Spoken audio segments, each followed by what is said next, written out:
Kandidati i Aleancës Kombëtare për Integrim Valmon Limani ka dorëzuar zyrtarisht kandidaturën e tij për kryetar të komunës së Gostivarit për zgjedhjet e përsëritura që mbahen më 19 janar 2026.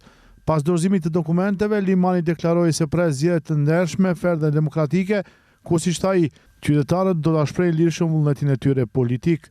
Sonte dorëzuam kandidaturën time për kryetar komunët të Gostivarit në kuadër të koalicionit Aleanca Kombëtare për Integrim.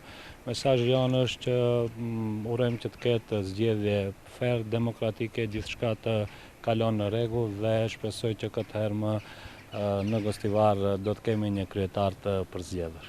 Limani njoftoi se kjo fushat do të jetë më ndryshe nga herët tjera, pa tubime të mëdha, duke u fokusuar te komunikimi drejt për drejt me qytetarët në terren.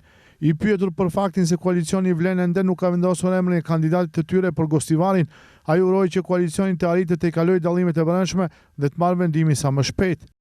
Unë uroj që ato të kalojnë të gjithë problemet që i kanë ndërmjet veti dhe besoj dhe shpresoj që deri nesër do të kenë një kandidaturë dhe besoj që kandidatura do të jetë e denjë me të vetmin qëllim që qytetarët e Gostivarit të kenë zgjedhje në zgjedhjet e 11 janarit vitit 2026.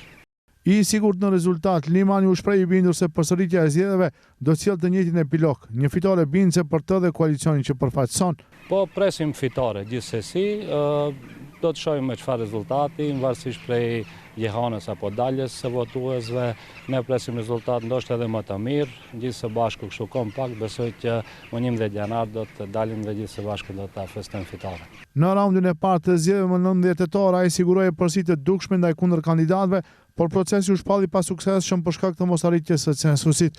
Deri në mbajtjen e zgjedhjeve të reja, komuna drejtohen nga një ushtrues detyre i besuar nga qeveria.